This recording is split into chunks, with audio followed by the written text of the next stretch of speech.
ವೀಕ್ಷಕರಿಗೆಲ್ಲ ನಮ್ಮ ಚಾನೆಲ್ಗೆ ಮತ್ತೊಮ್ಮೆ ಆತ್ಮೀಯವಾದ ಸ್ವಾಗತ. ಇವತ್ತು ನಾವು ನೇಪಥ್ಯರನ್ನು ಮೈದಾ ರವೆ ಯಾವುದನ್ನು ಸೇರಿಸಿಕೊಳ್ಳದೆ ಯಾವ ರೀತಿಯಲ್ಲಿ ಸುಲಭವಾಗಿ ಮಾಡುವುದು ಎಂದು ತಿಳಿದುಕೊಳ್ಳೋಣ. ಇದು ಹಿಂದಿನ ಕಾಲದಿಂದಲೂ ಒಂದು ಮಾಡುವಂತಹ ನೇಪಥ್ಯದ ರೆಸಿಪಿ. ಇದಕ್ಕೆ ನಾವು ಯಾವುದೇ ರೀತಿ ಮೈದಾ ರವೆ ಹಾಕಿ ಮಿಕ್ಸ್ ಮಾಡಿಕೊಳ್ಳುವುದಿಲ್ಲ. ಹಾಗೆಯೇ ತೆಂಗಿನಕಾಯಿ ಮತ್ತು ಅಕ್ಕಿಯನ್ನು ಕಡೆದು ಮಾಡಿಕೊಳ್ಳುತ್ತೇವೆ.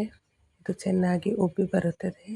ಇದನ್ನು ಮನೆಗೆ ಗೆಸ್ಟುಗಳು ಬಂದಾಗ ಇಲ್ಲಾಂದರೆ ಮನೆಯಲ್ಲಿ ಯಾವುದಾದರೂ ಫಂಕ್ಷನ್ ಇದ್ದರೆ ಚಿಕನ್ ಕರಿಯೊಂದಿಗೆ ಸರ್ವ್ ಮಾಡಬಹುದು. ಟೇಸ್ಟ್ ತುಂಬ ರುಚಿಯಾಗಿರುತ್ತದೆ. ಬನ್ನಿ ಯಾವ ರೀತಿಯಲ್ಲಿ ಮಾಡುವುದು ಎಂದು ತಿಳಿದುಕೊಳ್ಳೋಣ. ಒಂದು ಮಿಕ್ಸಿ ಜಾರಿಗೆ ಅರ್ಧ ಕಪ್ನಷ್ಟು ಕಾಯಿ ತುರಿಯನ್ನು ಹಾಕಿಕೊಂಡು 1/4 ಭಾಗದಷ್ಟು ಈರುಳ್ಳಿಯನ್ನು ಹಾಕಿಕೊಂಡು ನಂತರ 1 ಕಪ್ನಷ್ಟು ನೆನೆಸಿಟ್ಟಂತಹ ಬೆಳ್ತಕ್ಕಿಯನ್ನು ವಾಶ್ ಮಾಡಿ ಹಾಕಿಕೊಳ್ಳಿ.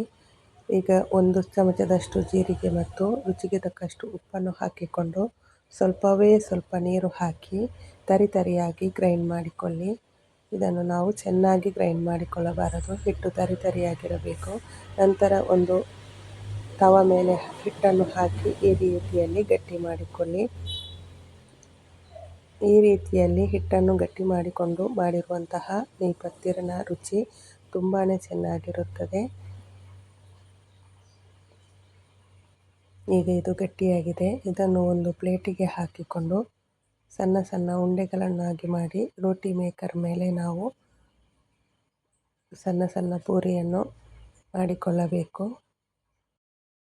ಈಗ ಸ್ಟವ್ ಮೇಲೆ ಎಣ್ಣೆಯನ್ನು ಬಿಸಿಯಾಗಲು ಇಟ್ಟುಕೊಂಡು ಬಿಡಿ. ಈ ಪೂರಿಯನ್ನು ಮಾಡಿಕೊಳ್ಳುವಾಗ ನಾವು ಮೈದಾ ಹಿಟ್ಟು ಹಾಕಿ ಮಾಡುವ ಪೂರಿಯಂತೆ ತೆಳುವಾಗಿ ಲಟ್ಟಿಸಿಕೊಳ್ಳಬಾರದು. ಪೂರಿಯ ಗಾತ್ರ ಸ್ವಲ್ಪ ದಪ್ಪವಾಗಿರಬೇಕು. ಆಗ ನಾವು ಮಾಡಿರುವಂತಹ ಪೂರಿ ತುಂಬಾ ಚೆನ್ನಾಗಿರುತ್ತದೆ. ಎರಡು ಕಡೆಯಿಂದ ಕೂಡ ಉಬ್ಬಿಕೊಂಡು ಬಂದು ಗೋಲ್ಡನ್ ಬ್ರೌನ್ ಆಗುವವರೆಗೂ ಇದನ್ನು ಕಾಯಿಸಿಕೊಂಡು ತೆಗೆಯಬೇಕು.